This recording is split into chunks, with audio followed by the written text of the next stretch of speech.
Around the 1820s, Mexico didn't like the fact that the Texans were taking all their land, so they stole a cannon and taunted them to come and get it. This greatly angered the Texans, since they weren't allowed to inhabit new land and Mexico was being really annoying. With all this commotion, this sparked the Revolution.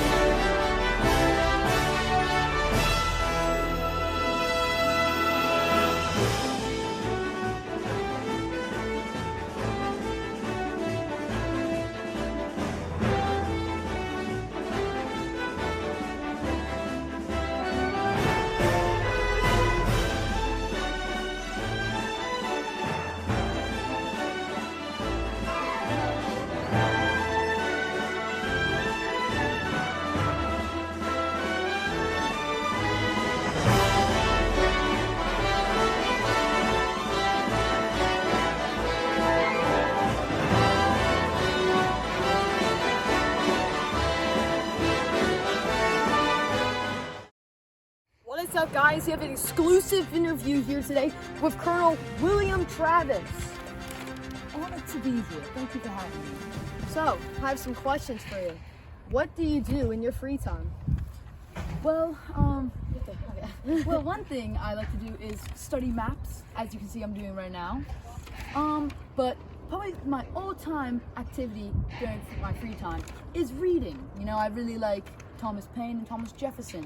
My probably all-time book is Common Sense by Thomas Paine. That's a really good book, except I don't know how to read, so...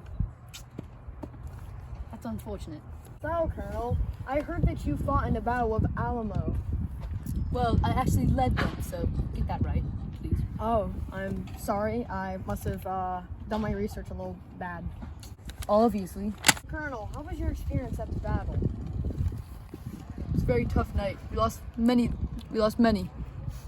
It's terrible. Man, that's heartbreaking. I wish I had tissue. Can't help you there. Would this work? Thank you. So, it went like this. We took over the fort, the Alamo, to try and stall the Mexicans. We had loads of men running around inside doing fort stuff. Little did we know, the Mexicans were plotting to take it back. I should have sent out a few scouts, like, come on, bruv. Then, out of the blue, the Mexicans launched a surprise attack. They took out every single man inside the fort, which is close to 200. So heartbreaking. I can't even watch this. Get it out of my face. Like, come on, bruv. I rallied up all my troops and sent them back. Unfortunately, more were lost and we had to retreat. I remember this very inspiring quote I had. I wrote it down after the war because it was so inspiring and I could read it to anyone. I think I have it right here. It went along the lines of, I call you on in the name of liberty, of patriotism, and everything dear to the American character, to come to our aid with all dispatch, victory or death. That was really, really inspiring. I know it was. Well, guys, that was the most epic interview I have ever done. What a man that guy was. Clap it up. But now, ladies and gentlemen, we are going to see the man, the myth, the legend, Sam Houston. Good day, feller. Good day. All right, so, how on your battle days? What's the action for? I just watched your last interview. You didn't talk like that. Why are you talking like that with me? Well, feller, your name's Sam Houston after all. You sound like you're from Texas. I just have like a quick question. Alright, go ahead. Did you ever meet anyone at High Noon, partner? Let's get straight into the actual interview now. How was the battle? Like, do you have any like memories of your battle days? The Battle of San Jacinto. Now that was one battle right there. That was quite something. So, unfortunately, we did lose many, but it was all for the good. Because there was this one moment, if I remember it correctly. Now, me and my boys, we were some of the toughest people out there. You did not want to cross us. We were some real baddies. Now, my mission was to capture Santa Ana. What a lovely day to not be captured. This guy, Santa Ana. Not the big fat dude that gives out presents every year. Once I snuck in, it was a piece of cake. Stupid guard didn't even notice a thing. Snatched him right up, dragged him away, and look at the bozo, bro. He looking in the wrong direction. I brought him back to our home base and gave him a tree that made him shine. As you can see, I'm not the kindest when it comes to forcing people. But took him a couple tries, but eventually he signed it, as you can see right there. And just like that, we got ourselves our independence. Yeah, and that was how it ended. Captured, what's his name? Santa Ana. Forced him to sign the papers, and we got our independence. It's almost like that was me at sometimes, you know? You ever just feel like you're the character, but you're not, you know? Bruh. Not really, because I was the character. I was Oh, yeah. the man, the myth, and the legend. You're the man! The myth! The legend!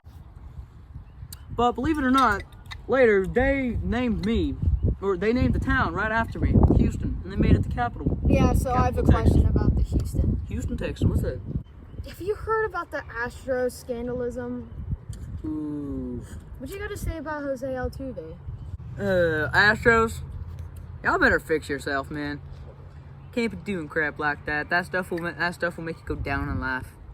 Also, you know your boy Travis Scott I get those. is also from Houston, Texas. So, That don't matter. We're talking about the battles. alright, well, fortunately, that's gonna be it. I appreciate your time and your sacrifice in the battles. Appreciate it as well. Thank you for having me. Yep. Guys, that was another epic interview. Except this time it was more important because it was Sam Houston, and it's important because the Bozo didn't lose. But this has been Ryder Does Interviews. Before I leave, like and subscribe and check out this Kahoot right here, and you might win a special prize. So this has been Ryder Does Interviews, and I'll see you later.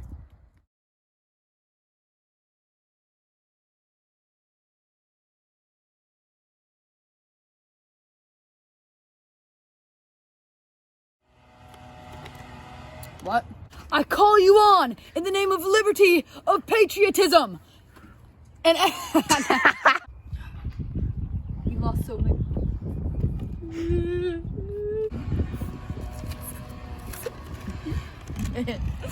I wish I had a tissue. You need one. Yeah. I need one. I might have fish now. Hold up, make this real quick. I know you see this. Ready? My neck. I just have one question before we get into like the actual interview. Did you have a 6-shooter? I was actually a double barrel myself. I told your brother the last thing as well, you know. Sounds like 180 damage to me. That definitely was. All right.